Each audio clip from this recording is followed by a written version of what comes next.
ओम नमः शिवाय। जय शिव शक्ति, जय लक्ष्मी नारायण। ये जो पूरा ब्रह्मांड है ये पूरा ऊर्जाओं से बना है। हर जगह ऊर्जा है, हर चीज में ऊर्जा है, चाहे फिर वो सजीव हो या फिर निर्जीव, सभी चीजों में ऊर्जा है।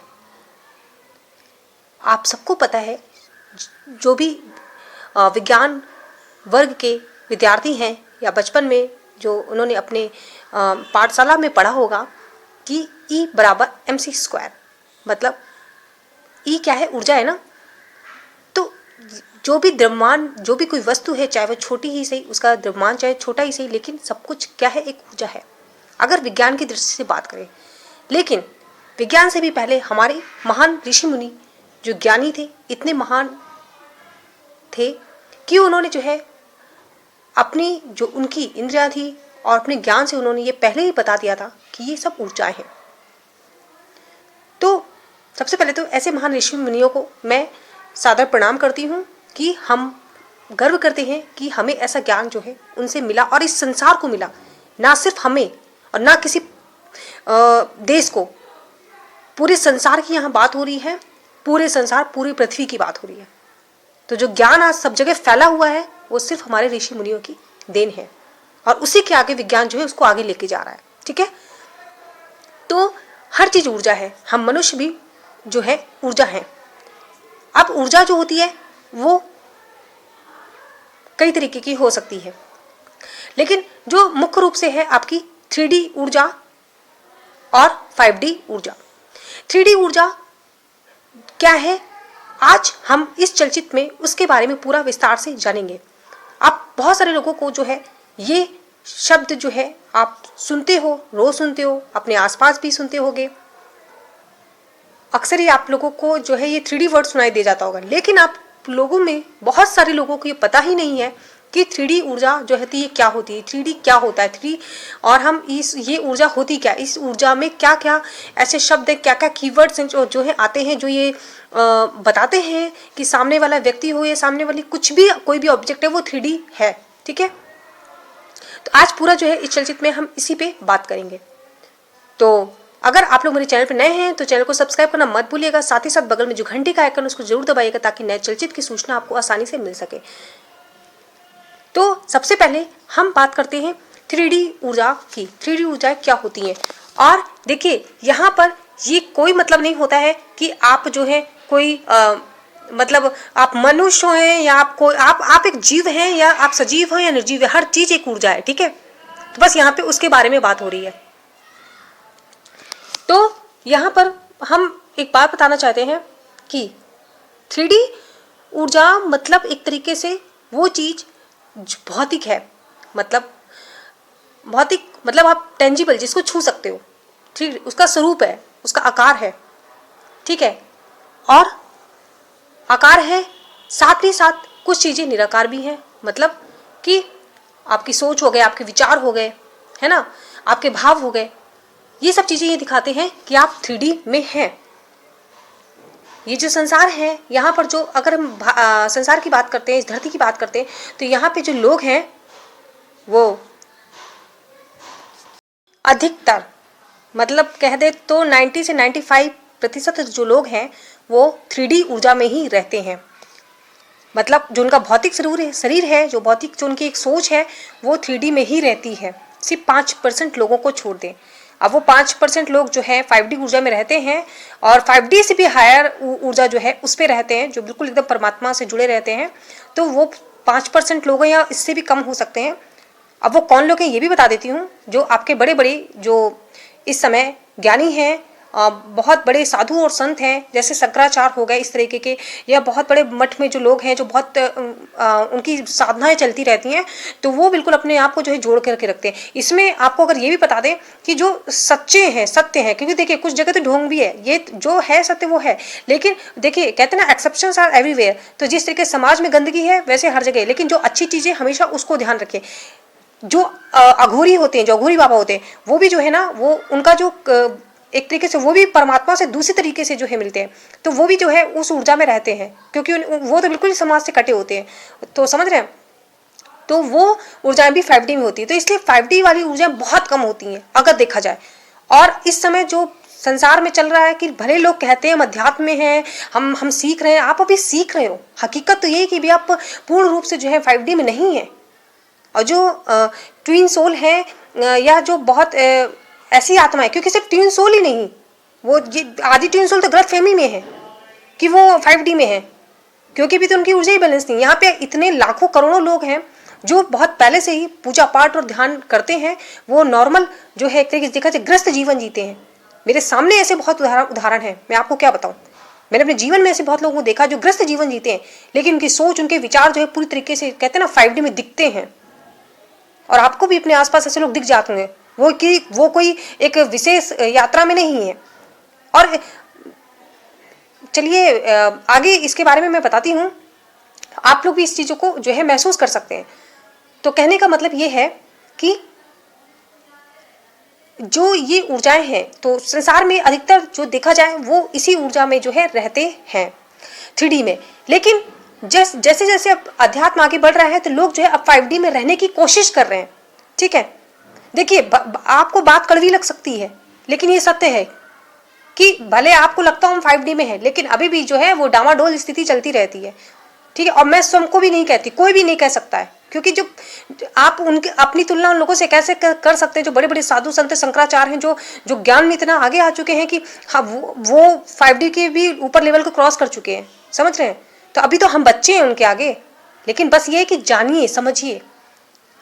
ठीक है, तो ये एक बहुत अच्छी चीज़ है कि अध्यात्म इस समय बहुत लोग जो है अध्यात्म में आ रहे हैं और जागरूक हो रहे हैं, क्योंकि संसार में पीड़ा इतनी बढ़ चुकी है, नकारात्मकता इतनी बढ़ चुकी है कि लोगों के दुख जो है ना अब झेले नहीं जा रहे। तो अब वो जीवन में शांति चाहते हैं, और शांति के लिए वो क्या करते, ध्यान करते हैं। तो इसलिए जितने भी आप सब है ना, वो सिर्फ अभी कोशिश कर रहे हो, बने हुए हो कि हम 5D में बने रहें, लेकिन आप देखा जाए तो अभी भी आधे से अधिक जो है वो 3D ही है, क्योंकि आपकी स्थिति डामाडोल होती रहती है जैसे जैसे ग्रहों की चाल बदलती है।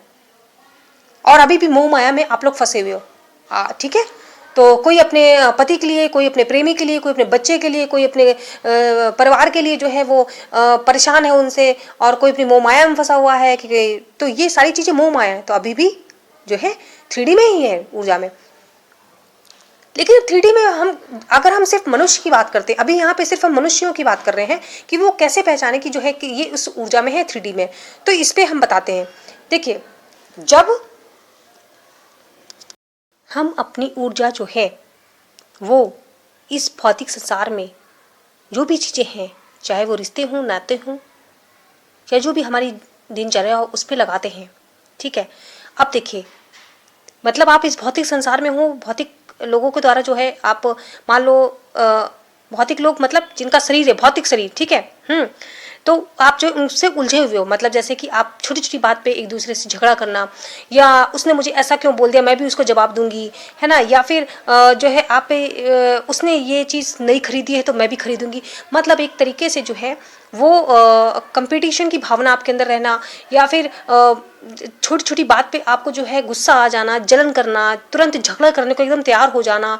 मतलब आप की जो ऊर्जा, देखिए ऊर्जा सबके पास वही है, जो ऊर्जा हम लोगों के पास है वही ऊर्जा जो है इस ब्रह्मांड में सब जगह है, वही ऊर्जा जो है साधु संतों के पास है, वही ऊर्जा ऋषि मुनियों के पास थी। लेकिन ये निर्भर करता है कि उस ऊर्जा को हम किस दिशा में लगा रहे हैं। ठीक है, तो जो अपनी ऊर्जा सही दिशा में लगाता है, जो अपनी ऊर्जा को सही कार्यों में लगाता है, तो वो ऊर्जा जो है उस तरीके से कार्य करती है। लेकिन 3D जो ऊर्जा की यहाँ पे चूंकि पूरी तरीके से बात हो रही है तो हम उनकी बात कर रहे हैं।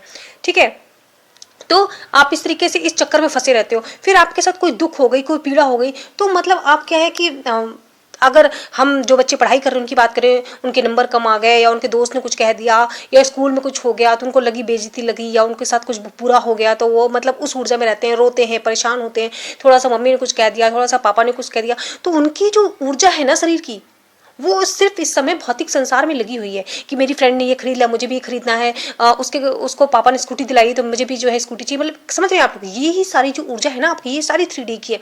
मतलब कि छोटी छोटी बात पे जो है रोना, या फिर दूसरों से थोड़ा सा भी कुछ हो गया तो लड़ने पहुंच गए, और मतलब एक दूसरे से जलन करना, चुगली करना, क्योंकि देखिए ऊर्जा आप सही जगह से लगा नहीं रहे हो। अगर ढंग से देखा जाए तो आप पढ़ाई भी नहीं कर रहे हो ढंग से, मतलब आप फोन आ गया तो घंटों जो है बातें कर रहे हैं कि अपनी स्वयं की कोई बात नहीं, कोई क्रियात्मक बातें नहीं हो रही, कोई रचनात्मक बातें नहीं हो रही जिससे कुछ अच्छा बने, जिससे लोगों का कल्याण हो। नहीं, क्लास की जो क्लासमेट्स हैं उनकी बुराई करना, या अगर हम मम्मी को ले ले, पापा को ले ले, तो वो अपने रिश्तेदारों की बुराई करते हैं, या आसपास के लोगों में, मोहल्ले में उनमें क्या हो रहा है, ये सारी चीजें होती हैं। समझ रहे हैं? साथ ही साथ एक सबसे महत्वपूर्ण बात जो है, आप ये पहचानिए कि आप 3D ऊर्जा में है, कि आपको कभी स्वयं की गलतियां नहीं दिखेंगी। आपको हमेशा जो है सामने वाले की कमियां दिखेंगी, बुराइयां दिखेंगी, और आपको लगेगा कि आप तो एकदम बिल्कुल दूध के धुले एकदम सही हो।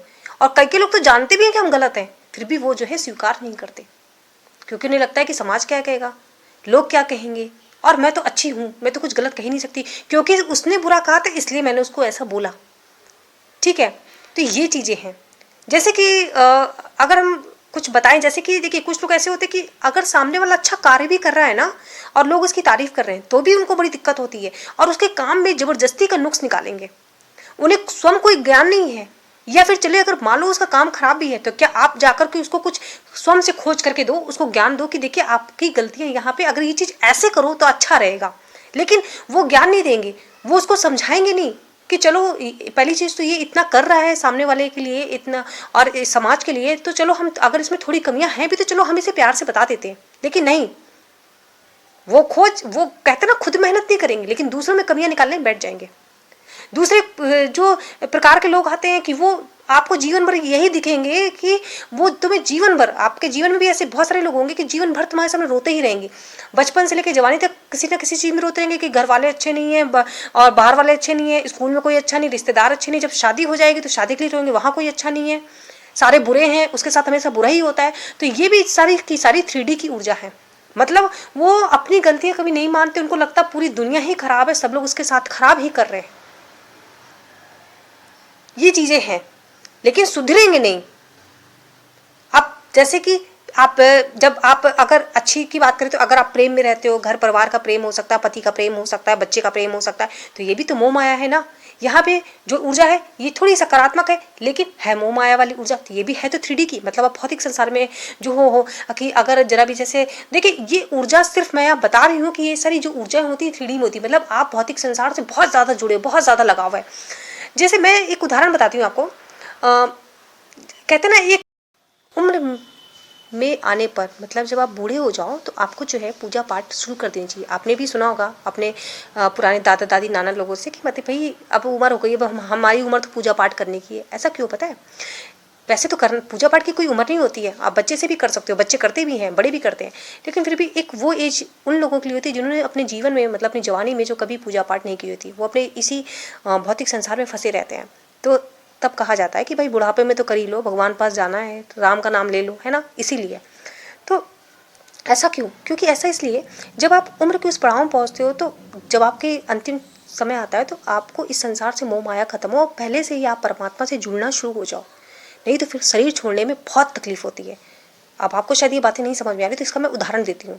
मुझे नहीं पता आप लोगों में से कितने लोगों ने चीज़ देखी, पर मैंने अपनी आंखों से देखी, सच बता रही हूँ।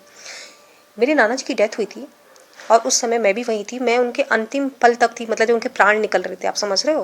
मेरी माँ, मेरे सारे लोग थे। तो मैंने एक चीज़ देखी अपने नाना जी में कि उनके जब प्राण निकल रहे थे वो बहुत छिटपटा रहे थे। मतलब ऐसा मतलब जो मैं महसूस कर पा रही थी कि जैसे होता है कि यमराज उनके प्राण जो जबरदस्ती खींच रहे हैं, और वो जाना नहीं चाह रहे हो। वो कह रहे हो नहीं मुझे अभी मत ले जाओ, क्योंकि ये लोग तो हम लोग भी जानते थे, मम्मी से भी कहते थे कि मेरी छोटी छोटी जो है अभी नातिन है, अभी शादी करनी है, और लड़का जो है वो ज़्यादा कुछ करता नहीं था, तो उनको एक चिंता थी कि जबकि वो 90 साल के हो गए थे, लेकिन उनको चिंता थी कि मैं मर जाऊंगा तो जो है वो घर का खर्चा कैसे चले, क्योंकि उनकी पेंशन आती थी, ठीक है, बच्चे कैसे पढ़ेंगे, उनको ये सब बड़ी चिंता थी। तो मतलब उस उम्र में, 90 साल की उम्र में उनका मोह माया नहीं खत्म हुआ था संसार से। तो जब वो मरने से 5-10 मिनट पहले तक तड़पते रहे, पैर वैर हिलना, एकदम ऐसे करना हा करके, और वो उनकी प्राण निकल रहे थे। तो उनके प्राण जो है वो यमराज जो है वो जबरदस्ती घसीट रहे थे कि तुम्हारा समय हो गया है पूरा, तुम चलो। और वो उस शरीर को, भौतिक शरीर को नहीं छोड़ना चाह रहे थे, क्योंकि उन्हें अपने परिवार से, अपने बच्चों से, अपने नाती नतरों से इतना लगाव था कि वो 90 साल की उम्र में भी उनको वो शरीर छोड़ने का मन नहीं कर रहा था। और ये मेरी आंखों देखी सत्य घटना है। आप लोगों ने भी अपने परिवार में या अपने रिश्तेदार में ऐसी घटना कर जरूर देखी होगी, मुझे पक्का पता है। तो वो जो होती है वो होती है कि आपके प्राण जो है जबरदस्ती जो है घसीट लिए गए यमराज के द्वारा, क्योंकि समय पूरा हो रहा था। तो वो बड़ी तड़प होती है कि उन्हें पता भी इस संसार में वापस नहीं आएंगे। अब जो मेरे अपने लोग हैं, अब मैं इनसे कभी नहीं मिल पाऊंगा, क्योंकि आत्मा ऊर्जा तो चली गई, शरीर रह गया, उसको जला दिया जाएगा। तो ये सारी जो ऊर्जाएं होती हैं, ये सब भौतिक संसार की ऊर्जाएं होती हैं।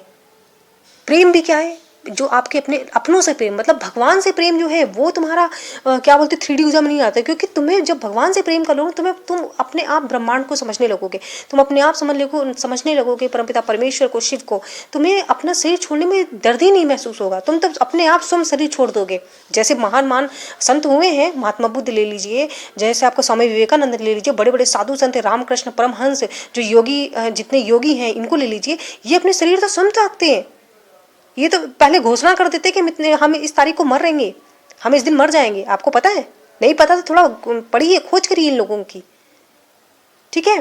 तो ये चीजें हैं। तो ये जितनी आप जिस ऊर्जा में है ना, और अभी भी जितने लोग हैं ना, अगर आपको सुख और शांति चाहिए ना, तो सिर्फ यही होता है, इसीलिए कहा जाता है कि अध्यात्म और ध्यान में जाए। ये बहुत पहले जो है, हजारों लाखों वर्ष पूर्व यही सुख और शांति को जो है ऋषि मुनियों ने बताया कि आप भौतिक संसार में आए हो, ठीक है, लेकिन आपका एक जो पैर है वो जमीन पे, मतलब धरती पे होना चाहिए। मतलब यहाँ के रिश्ते समझो, यहाँ पे कार्य करो, ऐसा नहीं कर्म नहीं करना, तुम्हें कर्म करना है, लेकिन साथ ही साथ अपना एक हाथ आसमान पे जो है भगवान के चरणों पे लगाए रखो कि हे परमपिता परमेश्वर, मुझे पता है मैं यहाँ हूँ, लेकिन मैं आपको भी नहीं भूला हूँ, और मेरा अंतिम जो उद्देश्य है, लक्ष्य है इस आत्मा का, वो तो आप तक ही पहुँचना है, तो आपको कभी दुख नहीं होगा। तो 3D ऊर्जाएं सारी समझ में आ चुकी होंगी। मोह, माया, जलन, ईर्ष्या, क्रोध, घमंड, समझ रहे हैं, और पैसा, रुपया, प्रॉपर्टी, ये सब कुछ जो है ये 3D है, और ये सब भ्रम है। एक दिन ये सब खत्म हो जाएगा। और अपने शरीर का जो सुंदरता का घमंड है ना, ये भी घमंड, और साथ ही साथ अपने ज्ञान का घमंड। ये भी ध्यान रखिएगा, जो लोग अपने आप को बहुत ज्ञानी समझते हैं ना, बहुत सी ऐसी यहाँ पे हैं, ठीक है, कुछ नकारात्मक लोग भी, तो वो अपने आप को बड़ा ज्ञानी समझते हैं। वो कहते हैं, वो सोचते हैं कि हमारे पास ज्ञान है, तो ये भी एक प्रकार का घमंड है, और ये भी एक 3D ऊर्जा है।